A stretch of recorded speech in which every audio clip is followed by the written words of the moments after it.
ఇటీవలి కాలంలో క్యాన్సర్, ఊబకాయం, జీర్ణ సమస్యలు, చర్మ వ్యాధులు వంటి ఆరోగ్య సమస్యలు చాలా మందిని వేధిస్తున్నాయి. ఈ సమస్యల నుంచి బయటపడాలని ఖరీదైన మందులు వాడుతున్న ప్రయోజనం ఉండట్లేదు. కానీ మన వంటింట్లో రోజు వాడే కొన్ని సాధారణ పద్ధతులే వీటి నుంచి మనల్ని రక్షిస్తాయి. వాటిలో ముఖ్యమైనది పచ్చిమిర్చి. చాలా మంది దీనిని కేవలం కారంగా ఉంటుందనే భయంతో దూరం పెడతారు. కానీ సరైన మోతాదులో తీసుకుంటే ఇది శరీరానికి ఎంతో మేలు చేస్తుంది. పచ్చిమిర్చిలో vitamin C, vitamin A, vitamin B, iron, potassium వంటి పోషకాలు ఎక్కువగా ఉంటాయి.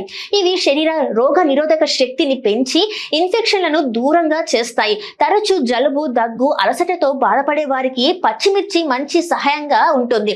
ఇందులో ఉండే యాంటీ ఆక్సిడెంట్స్ శరీరంలో ఉన్న హానికరమైన కణాలను తొలగించడంలో సహాయపడతాయి. దీనివల్ల క్యాన్సర్ లాంటి భయంకరమైన వ్యాధుల ప్రమాదం కూడా తగ్గుతుందని నిపుణులు చెప్తున్నారు. జీర్ణక్రియ సరిగ్గా జరగకపోతే చాలా సమస్యలు వస్తాయి.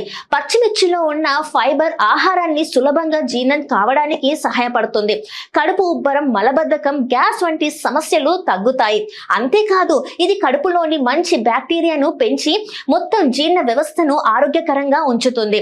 తక్కువ క్యాలరీలు ఉండడం వల్ల బరువు తగ్గాలనుకునే వారికి ఇది మంచి ఆహారం. వంటల్లో ఎక్కువగా నూనె, ఎండుమిర్చి వాడకుండా పచ్చిమిర్చి వాడితే కొవ్వు తగ్గడానికి సహాయపడుతుంది. పచ్చిమిర్చి చర్మం ఆరోగ్యానికి మేలు చేస్తుంది. ఇందులోని విటమిన్ సి చర్మంలో కొల్లాజెన్ ఉత్పత్తిని పెంచుతుంది. దీనివల్ల చర్మం కాంతివంతంగా, మృదువుగా ఉంటుంది. మొటిమలు, మచ్చలు, ముడతలు తగ్గుతాయి. అలాగే విటమిన్ ఏ కంటి చూపుని మెరుగుపరచడంలో సహాయపడుతుంది.